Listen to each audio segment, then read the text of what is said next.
Sheikh chilli और परियां उत्तर प्रदेश की लोक कथा है। शेख चिल्ली और कुएं की परियां उत्तर प्रदेश की ये लोक कथा है। एक गांव में एक सुस्त और कामचोर आदमी रहता था। काम धाम तो वो कोई करता न था, हाँ बातें बनाने में बड़ा माहिर था, इसलिए लोग उसे शेख चिल्ली कहकर पुकारते थे। शेख चिल्ली के घर की हालत इतनी खराब थी कि महीने में 20 दिन चूल्हा नहीं जल पाता था। शेख चिल्ली की बेवकूफ़ी और सुस्ती की सजा उसकी बीवी को भी भुगतनी पड़ती थी और भूखे रहना पड़ता था। एक दिन शेख चिल्ली की बीवी को बड़ा गुस्सा आया। वो बहुत बिगड़ी और कहा, अब मैं तुम्हारी कोई भी बात नहीं सुनना चाहती, चाहे जो कुछ करो, लेकिन मुझे तो पैसा चाहिए। जब तक तुम कोई कमाई करके नहीं लाओगे, मैं घर में नहीं घुसने दूंगी। ये कहकर बीवी ने शेख चिल्ली को नौकरी की खोज में जाने को मजबूर कर दिया। साथ में रास्ते के लिए 4 रूखी सूखी रोटियां भी बांध दी। साग सालन कोई था ही नहीं, देती कहाँ से। इस प्रकार शेख चिल्ली को न चाहते हुए भी नौकरी की खोज में निकलना पड़ा। शेख चिल्ली सबसे पहले अपने गांव के साहूकार के यहाँ गया। सोचा कि शायद साहूकार कोई छोटी मोटी नौकरी दे दे, लेकिन निराश होना पड़ा। साहूकार के कारिंदों ने ड्योढ़ी पर से ही डांट डपट कर भगा दिया। अब शेख चिल्ली के सामने कोई रास्ता नहीं था, फिर भी एक गांव से दूसरे गांव तक दिन भर भटकते रहे। घर लौट नहीं सकते थे, क्योंकि बीवी ने सख्त हिदायत दे रखी थी कि जब तक नौकरी न मिल जाए घर में पैर न रखना। दिन भर चलते चलते जब शेख चिल्ली थककर चूर हो गए तो सोचा कि कुछ देर सुस्ता लिया जाए। भूख भी जोरों से लगी हुई थी, इसलिए खाना खाने की बात भी उसके मन में थी। तभी कुछ दूर एक कुआं दिखाई दिया। शेख चिल्ली को हिम्मत बनी और उसी की ओर बढ़ चला। कुएं के चबूतरे पर बैठकर शेख चिल्ली ने बीवी की दी हुई रोटियों की पोटली खोली। उसमें 4 रूखी सूखी रोटियां थी। भूख तो इतनी जोर की लगी थी कि उन चारों से भी पूरी तरह न बुझ पाती। लेकिन समस्या ये भी थी कि अगर चारों रोटियां आज ही खा डाली तो कल परसों या उससे अगले दिन क्या करूँगा। नौकरी खोजे बिना घर घुसना नामुमकिन था, इसलिए शेख चिल्ली बार बार रोटियां गिनते और बार बार रख देते। समझ में नहीं आता कि क्या किया जाए। जब शेख चिल्ली से अपने आप कोई फैसला न हो पाया तो कुएं के देव की मदद लेनी चाहिए। वो हाथ जोड़कर खड़े हो गए और बोले, हे बाबा, अब तुम ही हमें आगे रास्ता दिखाओ। दिन भर कुछ भी नहीं खाया है, भूख तो इतनी लगी है कि चारों को खा जाने के बाद भी शायद ही मिट पाए। लेकिन अगर चारों को खा लेता हूँ तो आगे क्या करूँगा। मुझे अभी कई दिनों यही आसपास भटकना है, इसलिए हे कुआं बाबा, अब तुम ही बताओ कि मैं क्या करूँ। 1 खाऊं, 2 खाऊं, 3 खाऊं, चारों खा जाऊं। लेकिन कुएं की ओर से कोई जवाब नहीं मिला। वो बोल तो सकता नहीं था, इसलिए कैसे जवाब देता। उस कुएं के अंदर 4 परियां रहती थी। उन्होंने जब शेख चिल्ली की बात सुनी तो सोचा कि कोई दानव आया है जो उन्हीं चारों को खाने की बात सोच रहा है। इसलिए तय किया कि चारों को कुएं से बाहर निकालकर उस दानों की विनती करनी चाहिए ताकि वो उन्हें न खाए। ये सोचकर चारों परियां कुएं से बाहर निकल आईं। हाथ जोड़कर वे शेख चिल्ली से बोली, हे दानवराज, आप तो बड़े बलशाली हैं।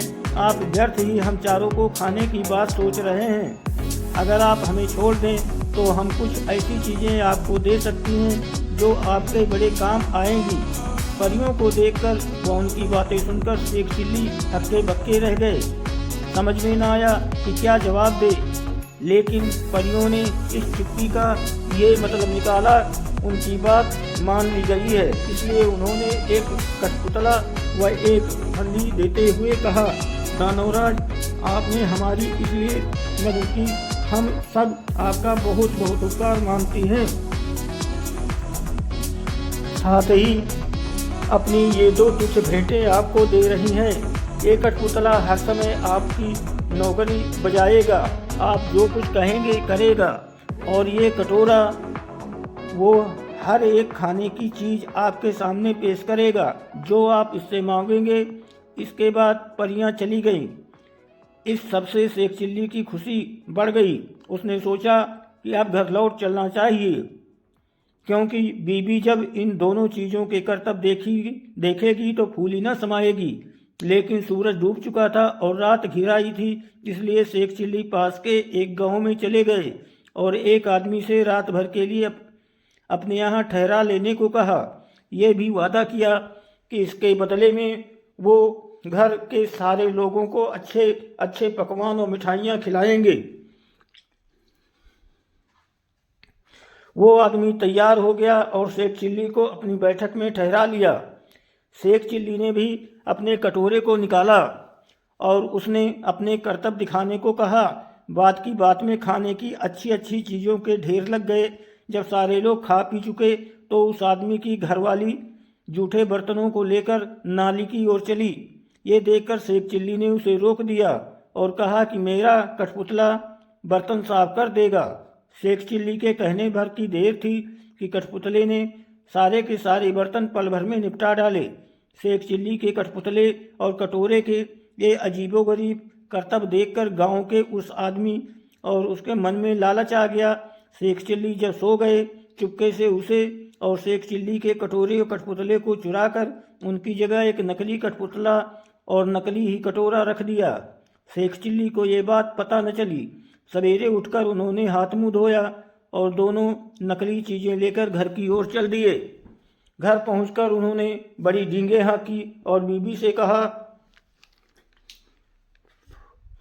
भगवान, अब तुझे कभी किसी बात के लिए झिंकना नहीं पड़ेगा। न घर में खाने की कोई चीज़ की कमी रहेगी और न ही कोई काम हमें तुम्हें करना पड़ेगा। तुम जो चीज़ खाना चाहोगी मेरा ये कटोरा तुम्हें खिलाएगा और जो काम करवाना चाहोगी मेरा यह कठपुतला कर डालेगा। लेकिन शेख चिल्ली की बीबी को इन बातों पर विश्वास न हुआ। उसने कहा, तुम तो ऐसी डींगे रोज ही मारा करते हो, कुछ करके दिखाओ तो जानूं। हाँ, क्यों नहीं, शेख चिल्ली ने तपाक से जवाब दिया और कटोरा व कठपुतले में अपने अपने करतब दिखाने को कहा। लेकिन वो दोनों चीज़ें तो नकली थीं, अतः शेख चिल्ली की बात झूठी निकली। नतीजा ये हुआ कि उनकी बीबी पहले से ज़्यादा नाराज हो उठी।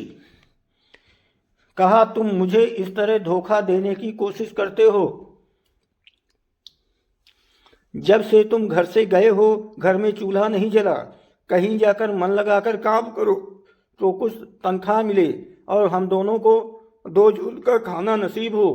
इन जादुई चीज़ों से कुछ नहीं होने का। बेबस शेख चिल्ली खिसियाए हुए से फिर चल दिए।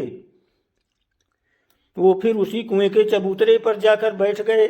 समझ में नहीं आ रहा था कि अब क्या किया जाए।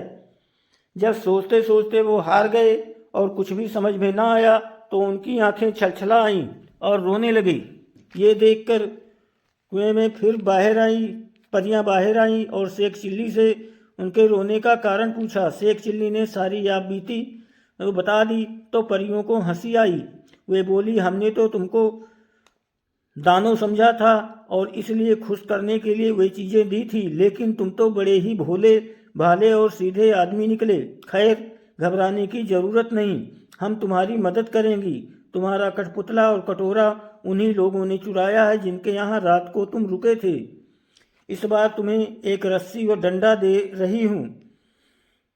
इनकी मदद से तुम उन दोनों को बांध व मार कर अपनी दोनों चीज़ें वापस ला सकते हो। इसके बाद परियां फिर कुएं में चली गईं। जादुई रस्सी डंडा लेकर शेख चिल्ली फिर उसी आदमी के यहाँ पहुँचे और कहा, इस बार मैं तुम्हें कुछ और नए करतब दिखाऊंगा। वो आदमी भी लालच का मारा था। उसने समझा कि इस बार कुछ और हाथ लगे, इसलिए उसने खुशी खुशी शेख चिल्ली को टिका लिया। लेकिन इस बार उल्टा ही हुआ। शेख चिल्ली ने जैसे ही हुक्म दिया वैसे उस घरवाले व उसकी बीबी को जादुई रस्सी ने कसकर बांध दिया और जादुई डंडा दनादन पिटाई करने लगा। अब तो वे दोनों चीखने चिल्लाने और माफ़ी मांगने लगे। शेख चिल्ली ने कहा, तुम दोनों ने मुझे धोखा दिया है।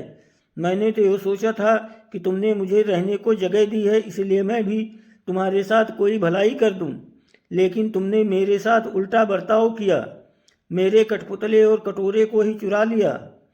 अब जब वे दोनों चीज़ें तुम मुझे वापस कर दोगे तभी मैं अपनी रस्सी और डंडे को रुकने का हुक्म दूंगा। उन दोनों ने झटपट दोनों चुराई हुई चीज़ें शेख चिल्ली को वापस कर दी। ये देखकर शेख चिल्ली ने भी अपनी रस्सी और डंडे को रुक जाने का हुक्म दिया।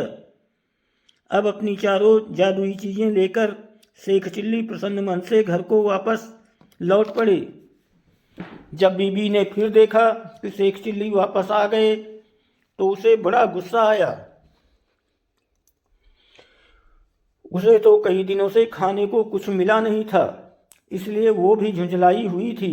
दूर से ही देखकर वो चीखी, कामचोर, तुम फिर लौट आए। खबरदार घर के अंदर पैर न रखना, वरना तुम्हारे लिए बेलन रखा है। ये सुनकर शेख चिल्ली दरवाजे पर ही रुक गए। मन ही मन उन्होंने रस्सी और डंडे को हुक्म दिया कि वे उसे काबू में करें। रस्सी और डंडे ने अपना काम शुरू कर दिया। रस्सी ने कसकर बांध लिया और डंडे ने पिटाई शुरू कर दी। ये जादुई करतब देखकर बीबी ने भी अपने सारे हथियार डाल दिए और कभी वैसा बुरा बर्ताव न करने का वादा किया। तभी उसे भी रस्सी व डंडे से छुटकारा मिला। अब शेख चिल्ली ने अपने कठपुतले व कटोरे को हुक्म देना शुरू किया। बस फिर क्या था, कठपुतला बर्तन, भांडे व जिन चीज़ों की कमी थी झटपट ले आया और कटोरे ने बात की बात में नाना प्रकार के व्यंजन तैयार कर दिए। दोस्तों, वीडियो को लाइक और सब्सक्राइब ज़रूर करें, आपकी बहुत मेहरबानी होगी। धन्यवाद।